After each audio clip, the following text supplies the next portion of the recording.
सावित्रीबाई फुले पुणे विद्यापीठ आपले अमृत महोत्सवी वर्ष साजरे करत असून येत्या 10 फेब्रुवारीला विद्यापीठाचा 75वा वर्धापन दिन आहे। या निमित्ताने दिल्या जाणाऱ्या जीवन साधना गौरव पुरस्काराची घोषणा करण्यात आली असून कार्यक्रमास प्रमुख पाहुणे म्हणून आध्यात्मिक गुरु आणि आर्ट ऑफ लिव्हिंगचे संस्थापक श्री श्री रविशंकर उपस्थित राहणार आहेत। माजी राष्ट्रपती प्रतिभाताई देवीसिंह पाटील, माजी राज्यपाल राम नाईक, ॲडव्होकेट उज्ज्वल निकम यांच्यासह 9 जणांना जीवन साधना गौरव पुरस्काराने सन्मानित केले जाणार आहे। Pune university life achievement award Pratibhatai Patil, Ram Naik, advocate Ujjwal Nikam. विद्यापीठाच्या वर्धापन दिनानिमित्त विद्यापीठातर्फे विविध पुरस्कार देण्यात येतात। या वर्षी देखील विविध क्षेत्रातील मान्यवर व्यक्तींना जीवन साधना गौरव पुरस्कार दिला जाणार आहे। विद्यापीठातर्फे राजकीय व सामाजिक क्षेत्रात उल्लेखनीय योगदानासाठी भारताच्या माजी राष्ट्रपती तसेच विद्यापीठाच्या माजी विद्यार्थिनी प्रतिभाताई देवीसिंह पाटील तसेच राजकीय व सामाजिक क्षेत्रात उल्लेखनीय योगदानासाठी उत्तर प्रदेशचे माजी राज्यपाल राम नाईक, कायदा क्षेत्रात उल्लेखनीय योगदानासाठी उद्योजकता व व्यावसायिक क्षेत्रात उल्लेखनीय योगदानासाठी मिलिंद कांबळे, शैक्षणिक व कृषी क्षेत्रात उल्लेखनीय योगदानासाठी कृषी रत्न अनिल घमाजी मेहर, शैक्षणिक आणि सामाजिक क्षेत्रात उल्लेखनीय योगदानासाठी सतीशराव शिवाजीराव काकडे देशमुख, शैक्षणिक सामाजिक व सहकार क्षेत्रात उल्लेखनीय योगदानासाठी कृष्णकुमार गोयल, शैक्षणिक व सामाजिक क्षेत्रात उल्लेखनीय योगदानासाठी प्राचार्य ठकाजी नारायण कानवडे आणि शैक्षणिक व सामाजिक क्षेत्रात उल्लेखनीय योगदानासाठी हेमंत हरिभाऊ धात्रक यांची जीवन साधना गौरव पुरस्कारासाठी निवड करण्यात आली आहे।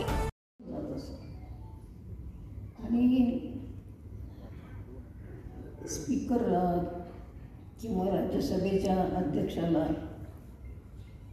रुलिंग्स द्यावे लागतात। तर ज्यावेळी असे जटिल प्रश्न चर्चेला यायचे आणि आक्रमक चर्चा व्हायच्या त्यावेळी रुलिंग देताना मी अतिशय अभ्यास करून जात असे आणि कधी दरडावून, कधी समजूत घालून, कधी रागवून, कधी त्यांची विनंती करून अशा पद्धतीनं मी तो प्रश्न मार्गी लावत असे। तेव्हा अपोजिशनला बरोबर कसं घ्यायचं किचकट विषयांवरती याचा मी पुष्कळसा अभ्यास त्यावेळेला केला होता।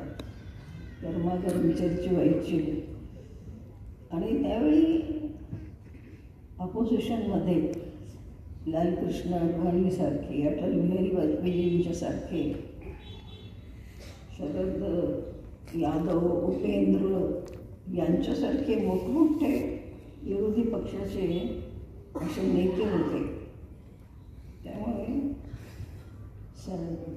नुसतं काम चालवायचं म्हणजे ताऱ्यावरची कसरत असायची, ती कसरत मी करण्याचा प्रयत्न केला। लोकसभेमध्ये मी निवडून आले आणि अटल बिहारी वाजपेयी सुद्धा निवडून आले। अटल बिहारी वाजपेयी तिकडे अपोजिशनचे लीडर झाले आणि मग सार्कला, नेपाळला कॉन्फरन्स होती सार्कची, त्याच्यासाठी आम्हाला पाठवण्यात आलं। ते जे डेलिगेशन पाठवण्यात आलं त्याच्यामध्ये अटल बिहारी वाजपेयी, मी आणि आणखीन एक अशा 3 लोकांना पाठवण्यात आलं। तिथं गेल्यानंतर मग आम्ही जनकपुरीला गेलो। तिथे सीतेमातेच्या मातेचं मंदिर आहे, तुम्हाला माहिती आहे की नाही माहिती नाही। नेपाळला सीतेचं मंदिर आहे, तेव्हा ते बघायला आम्ही गेलो। तिथल्या लोकांनी भारताचे लोक आलेले म्हणून आमचं स्वागत समारंभ केला आणि आम्हाला तर आम्ही 3च लोक होतो आणि वेळ कमी होता म्हणून असं ठरलं की अटलजी बोलतील। ते लीडर होते आमच्या डेलिगेशनचे, तेव्हा त्यांनी स्वागत केलं। त्यांनी आमच्या तर्फे अटलजींनी उत्तर दिलं स्वागताला आणि त्यांनी सांगितलं की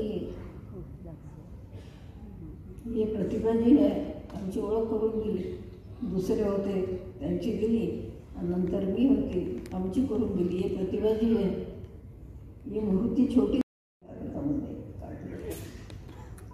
त्यांनी मग टेस्ट घेतली, माझी टेस्ट घेतली आणि त्या टेस्टमध्ये मग असं घेतलं की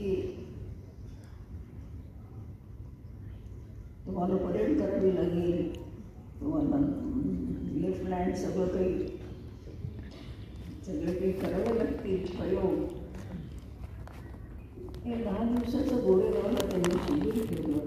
मग त्या शिबिरालाही आम्ही गेलो आणि त्याच्यामध्ये मी ट्रेनिंग घेतलं 10 दिवसाचं आणि आम्ही ट्रेनिंग घेतलं. आणि पहिल्यांदा होमगार्डचं युनिट देशामध्ये हे जळगावला निघालं.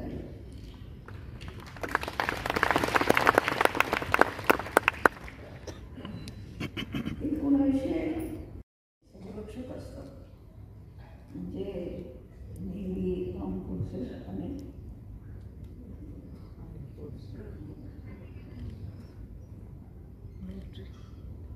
या तिन्ही दलाचे सैन्य, या तिन्ही दलाचे प्रमुख असतात. तेव्हा असं त्यावेळेला नेव्हीचे प्रमुख आणि आर्म फोर्सेसचे प्रमुख माझ्याकडे आले आणि ते म्हणाले की तुम्ही